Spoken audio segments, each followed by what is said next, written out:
The Agenda in the Summer with Nam Kiwanuka is made possible through generous philanthropic contributions from viewers like you. Thank you for supporting TVO's journalism. Summer blockbusters, art house favorites. The silver screen has something for everyone. So grab your popcorn. We're going to the movies this week with Canadian Screen Award-winning director Clement Virgo, film critic and festival programmer Cameron Bailey, film critic Thom Ernst, and producer Alicia Fletcher. Tonight, keeping an industry on its toes. That's next on The Agenda in the Summer.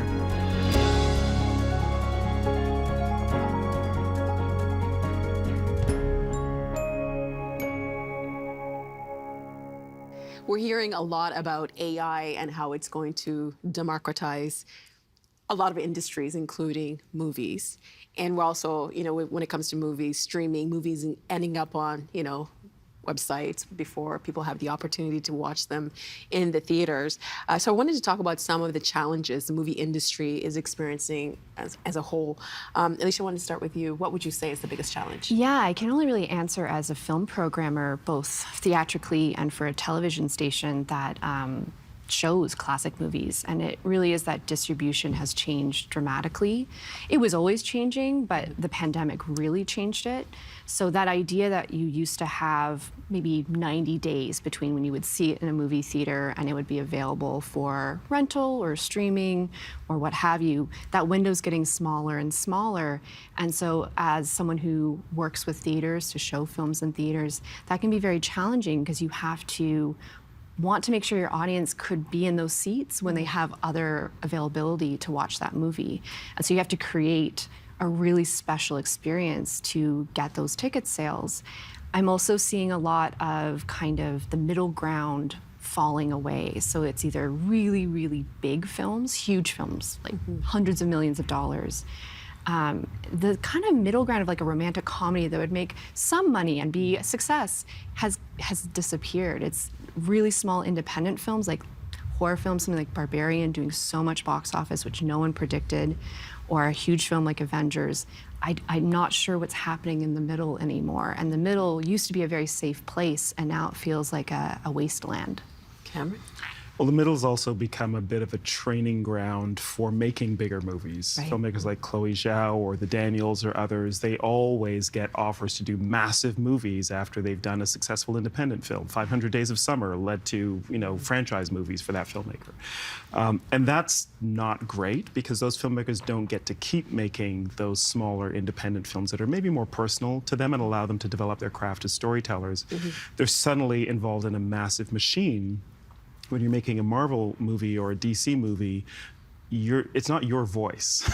Mostly it's not your voice. Maybe people like Taika Waititi may be exceptions to the rule. But don't directors want that? Don't screenwriters want that? Don't they want what? That stage, that big stage. Some of them do, Yeah. and the ones that graduate to that big stage and those massive budgets and those big movie stars and stay there, they must be happy doing it, right? But I think you lose something, absolutely. What's that? If you got into films to express what's in you through the medium of cinema, that's not what big franchise movies allow you to do for the most part, right? You get maybe moments of that, little glimpses, but for the most part, you're making a product that will deliver what people in offices have decided the product needs to deliver around the world, right? And it's very different. And it's ancillary markets, whether that's a Yes, toy yeah. or a comforter set or what have you. Theme park. Yeah, a giant multi-million-dollar theme park. For the history of cinema, it's always been, people have always said it's dying, for the last 100 years. I mean, you had cinema that first started out as like Nickelodeon, and there were like black and white films, and then this thing called sound came in, and it's like, it's gonna ruin everything. It's gonna ruin everything. And then you got like colored films. Colored film came in in the 30s, and that's gonna change everything. And then you had, you had like television that came in the 40s and 50s. That's going to change everything. And then you had 3D. Up to the 80s, you had like, VHS and then DVDs and now, internet.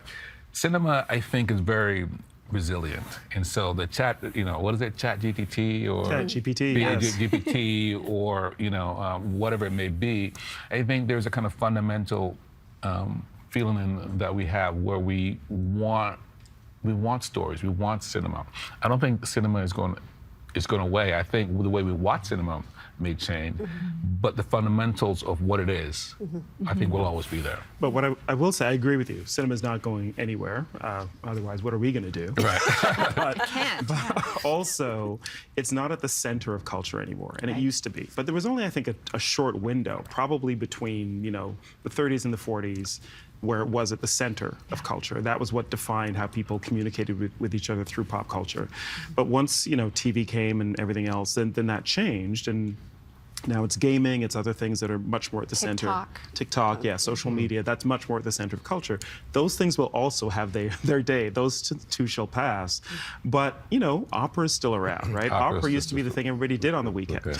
Do you know what I mean? It's not anymore, but it's still a highly prized art form. And so there can be a very long history over hundreds of years for cinema, even if it's no longer the thing everybody does. Thom? Sorry.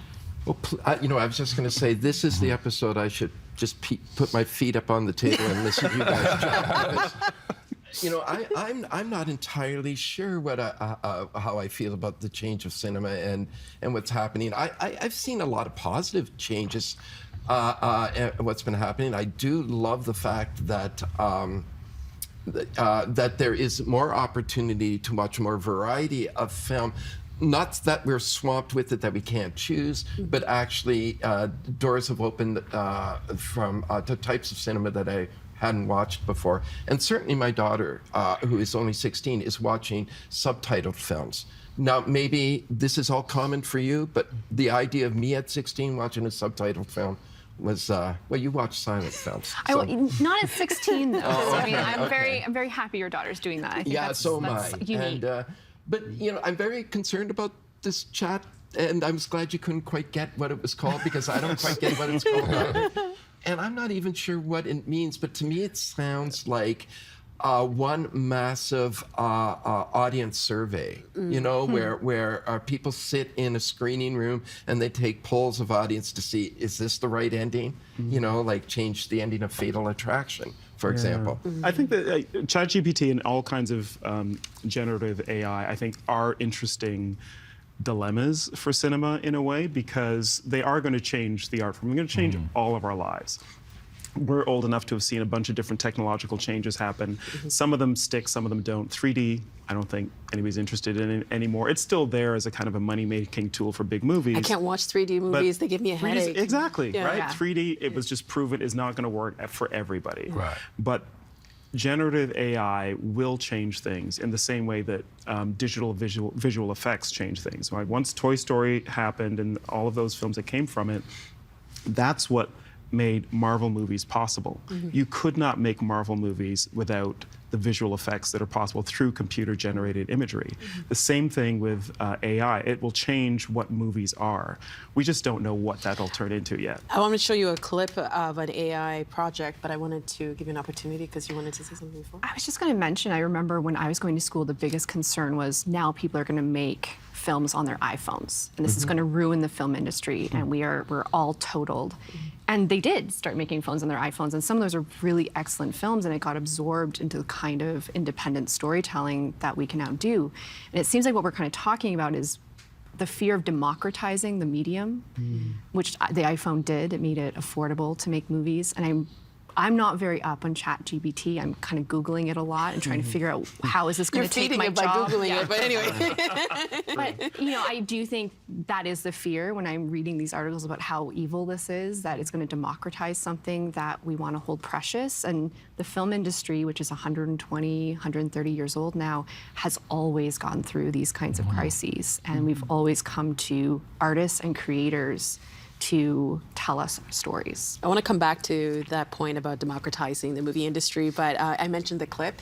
It's a YouTube clip created by the website Curious Refuge, and it went viral for creating a Star Wars trailer in the style of Wes Anderson movie using AI. Let's take a look. With a star-studded ensemble featuring the galaxy's most eccentric cast, the Galactic Menagerie is the most delightfully offbeat Star Wars adventure yet. Starring Timothée Chalamet, Scarlett Johansson, Edward Norton, Bill Murray, Jeff Goldblum, William Dafoe, Adrian Brody, and Owen Wilson. Wow. Coming to theaters this summer, May the Force be with you.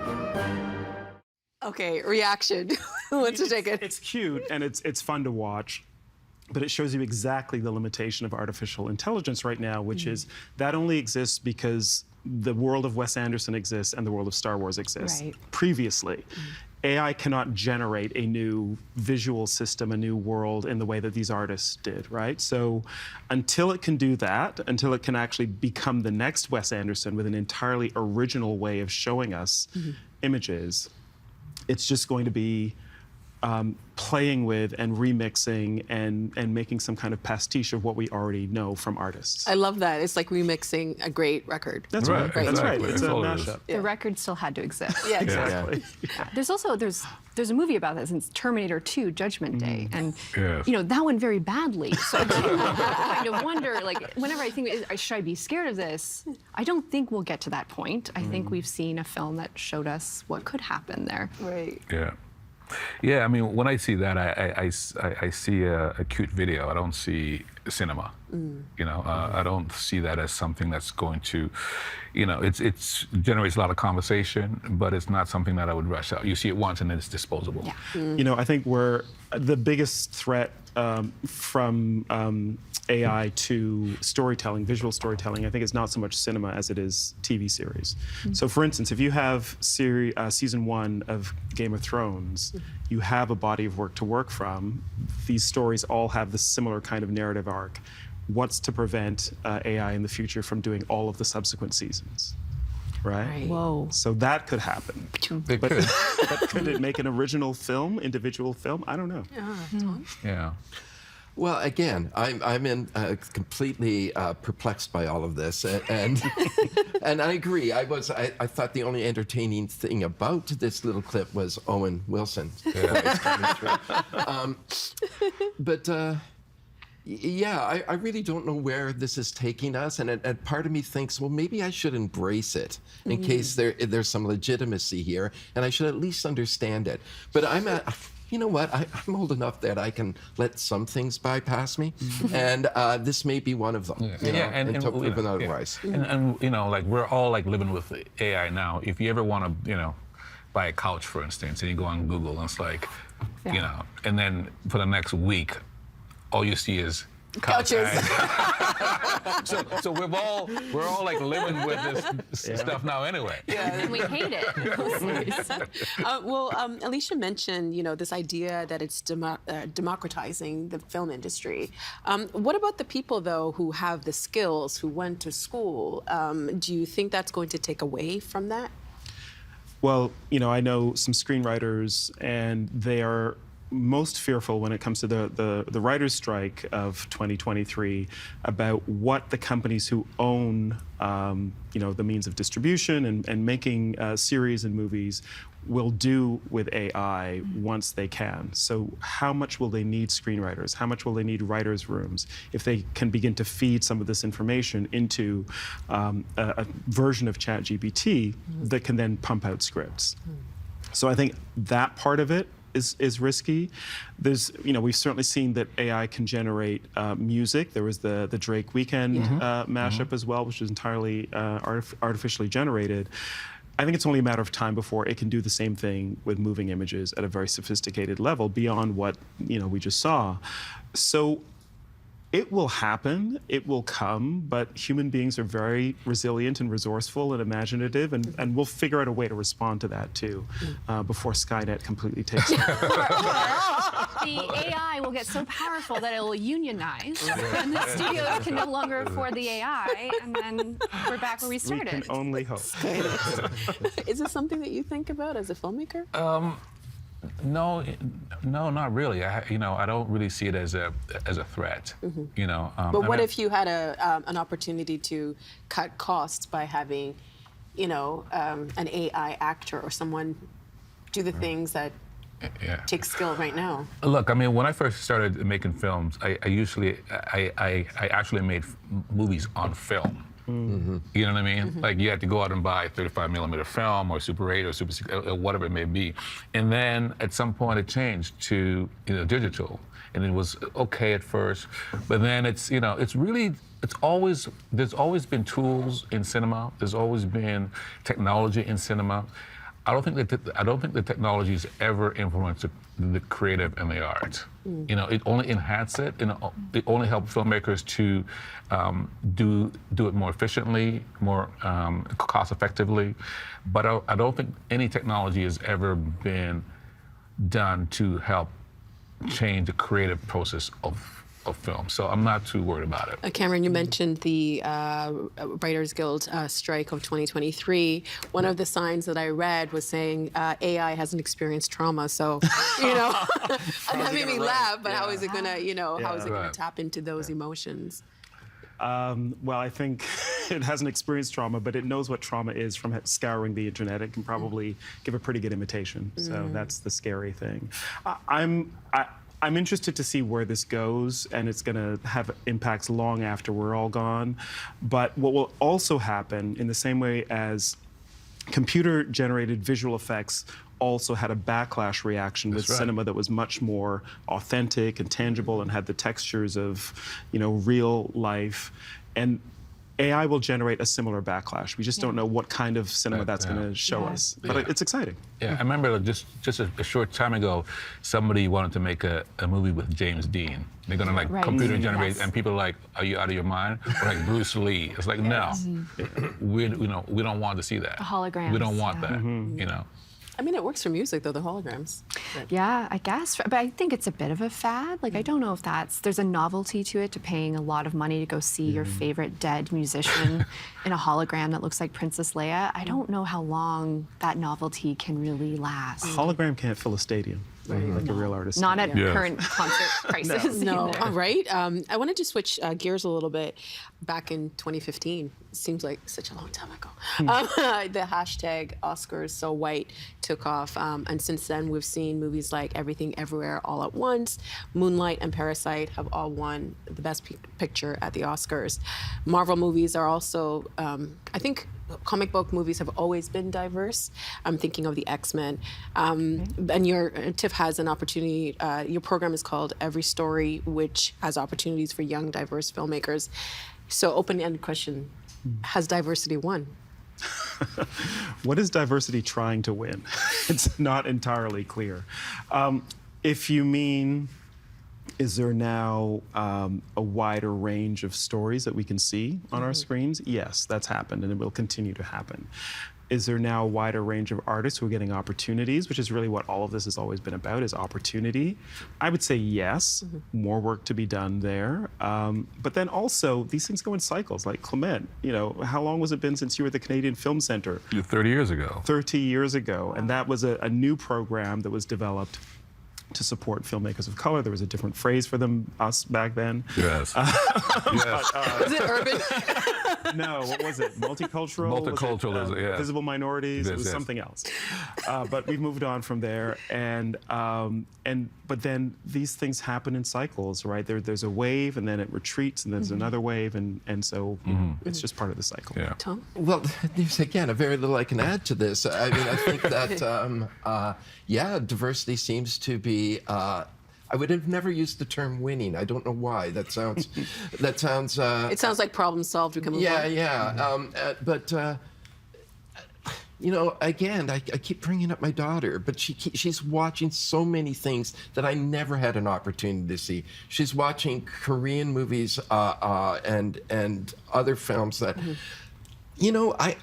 I didn't have the opportunity to watch when I was a kid, unless it was a martial arts film or something like that. So yeah, I think there is more opportunities for more voices, and I think diversity does go in, not just in culturally or skin color or whatever. Diversity is in whether mental health issues and other things like that, or in trauma. They all bring something new. I think there is more opportunity too, because Bollywood, Nollywood. But can I ask, do you think that's it's a controversial question? Do you think only black filmmakers are allowed to make black films, or women are? I don't. You don't? Wait. I'm the person asking the questions. You said no. Nice try. What do you mean no? No, wait. What do you think, Alicia? That is not fair. I'm not sure. I mean, I'm going to ask what you think. I mean, you're the person who should be answering. Look, I mean, Norman Jewison, who's my mentor, Yes. made one of the best black films I think ever, with In the Heat of the Night. You know, and you know, one of my favorite films is Sounder, and that was made by a white man, you know, Marty Ritt. So it's really, you know, who's allowed to tell what stories is a very sort of question that I'm still trying to figure out and untangle myself. Right. Part of that is also what the story is telling. Like I think back to Green Book, which is a movie that was people jumped on because of perspective of what story was being told, but from Green Book is a story about the driver, and so I think that legitimized a white director telling that story. I mean, if you have problems with the film after that, but if it was from the character's name, the piano player. If it was from his perspective, then I think that changes the rules. Yeah, I think so much depends on where you're starting from, right? And I think, you know, I would bring this back to the question here in Canada, which is very pressing when it comes to Indigenous filmmakers telling Indigenous stories. And Indigenous filmmakers are starting from a deficit that goes back over 100 years, right, of being represented by non-Indigenous filmmakers, sometimes in very damaging ways that affected their lives. So if you're starting from that kind of deficit, you have a long way to go before you can talk about, you know, everybody should be able to tell an Indigenous story, right? I think let's give it another, I don't know, 100, 120 years of Indigenous filmmakers telling their stories and then see where we are. I never thought about this when I was younger, too. I guess it's like when you learn, the more you learn, you do better. But I think of like The Color Purple. It's one of my favorite movies, and that was, I think there was, even back then, there was controversy around Steven Spielberg directing it. And when I watched this, I mean, I've watched that movie I don't know how many times, and I still get that same reaction, but I never thought about if he was the person to tell that story because I just loved it so much. To answer your question. In a roundabout way. That was good.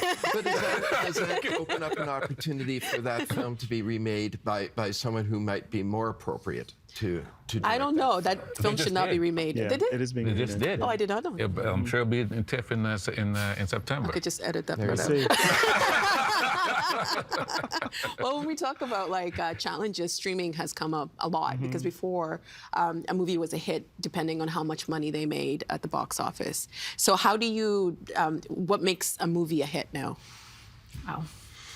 People talking about it, you know? I think you can still tell when a movie is in the zeitgeist, and it's not measured just by box office dollars in actual bricks and mortar theaters anymore, but it's impressions, it is reach, it is those kinds of things. Is it big on social media? Everything Everywhere All at Once is a great example. Started as a fairly small film by independent sort of festival filmmakers, these two guys, the Daniels. But then it began to take off. It was sort of counter-programming through last summer. It was big on social media. It became something that people just kind of embraced. And then people couldn't stop talking about it. And then there was the narrative of Michelle Yeoh, and she hasn't gotten her due. You know, she wasn't recognized. And then, you know, Ke Huy Quan, who was in these movies from the 80s in our youth, and he had a whole journey The where Harrison he was Ford movie too, exactly, where he just couldn't find roles. And so all of these narratives, I think, help generate this narrative, this sense of popularity, and that's how you know a movie's big now, is if people are talking about it. But Cameron, can I ask you a very another controversial question? All right.